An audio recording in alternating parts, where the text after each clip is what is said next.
Stewart's Creek is ready for hookup. Details on this episode of Barnstable Today. It's Friday, December 14th, 2012. I'm Sarah Colvin.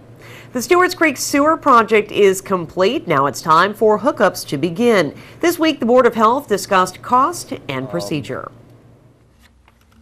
Perhaps this one won't be as bad as we are fearful that might be too. To outline this, the Stewart's Creek sewer is now available for people to connect. All of the people in the area will receive betterment assessments. DPW is, or possibly has, sent out a letter telling people that they can hook up if they so choose at this point in time. And as an incentive, DPW is waiving the hookup fee, which is $400, $240, $420, what is it? The permit fee is about $400. $400 if they hook up over the next 2 years. In that letter, DPW also pointed out that it is the Board of Health's responsibility to order hookup to sewers.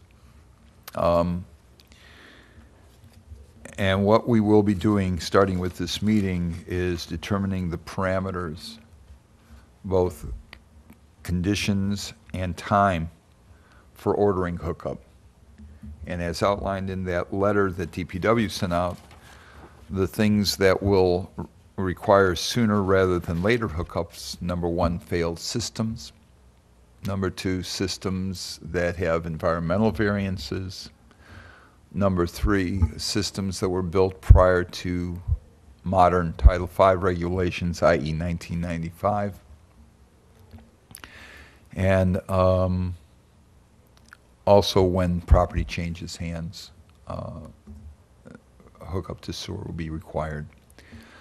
The board will take under advisement whether there'll be other situations and what the time frame should be for each of those situations for ordering hookup.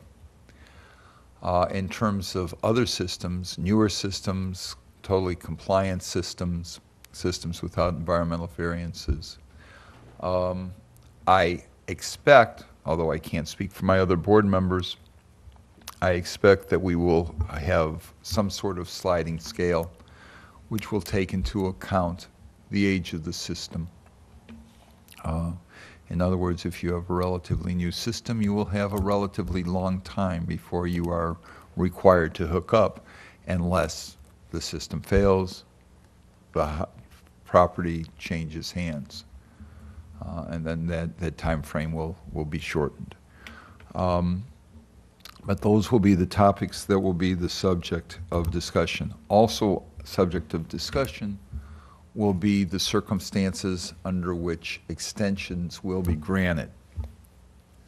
And I expect that there will be the extensions granted under any circumstance for financial hardships.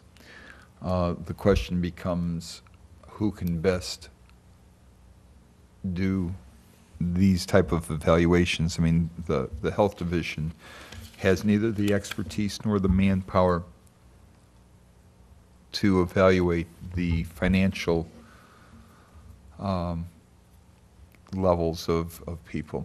And so at least in the short term, I know that growth management has offered to do this, because the other thing we should mention today, which will also come out in January, is that there currently is a grant program that low-income people can apply for, which should cover most, if not all, of the cost of hookup. And then there's also a county program that provides low-interest loans for people that qualify. So exactly how that will be managed, excuse me, how that will be managed, it probably will be managed jointly through a number of different departments, simply so that we can respect the privacy of individuals and do proper evaluation of their financial situation.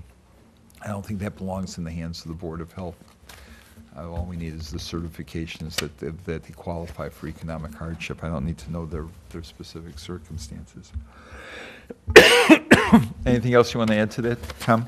No. The main reason for the meeting is to determine the deadline for connections, whether it be 1 year or whatever the 1 year, board 2 years. determines. Well, and what the specific, I mean, is it going to be the same? I mean, failed systems, it might be less than a year. Older systems, it might be 2 years. Environmental variances on a relatively new system, maybe 2 years. Environmental variances on a relatively old system might be less. So, I mean, I think we'll listen to the stakeholders and we'll listen to the presentations from staff, make our decisions from there. It may not all come together after, but we decided to hold a special meeting just to make sure that there was sufficient time to address any concerns that might come up. We recognize that this indeed is potentially a huge financial burden for people, and we'll do our best to balance those needs against the needs of the environment and protection of the environment. You're talking about costing about $5,000 to $8,000. I've heard estimates anywhere from 4,000 to 10,000. Wow. I think a lot depends on the topography, on the distance. I'm sorry? Pavement, whether and that's the other thing I should mention.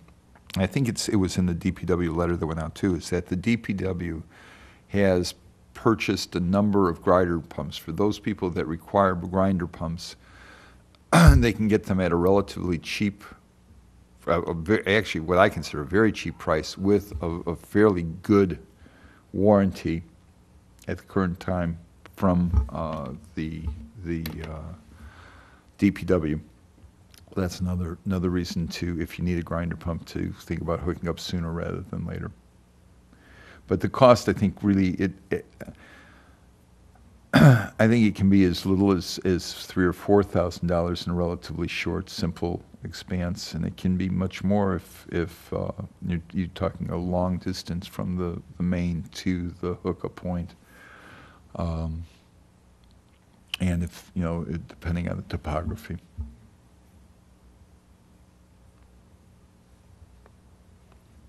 So it will be a very, very hard for some of the homeowners. I think so. And again, like I said, the nice thing right now is that growth management has managed to secure this grant, which in people that are financially incapable, they can get not just a loan, but actually a grant that will cover the cost of a lot of this. I think on the other side, Jim, the way to look at it is that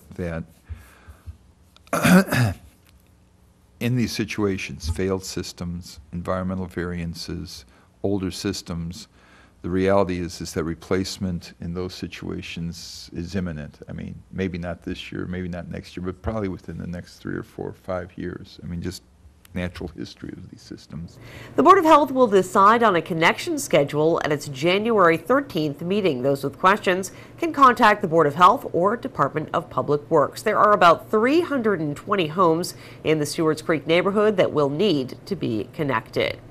If you have comments on things going on in town, if you'd like to help move the town forward, you have a chance to speak your mind 24/7, 365. It's our Barnstable iForum, our online virtual town hall, a place to go to share your thoughts about Barnstable. We've got 5 topics of discussion up on there right now.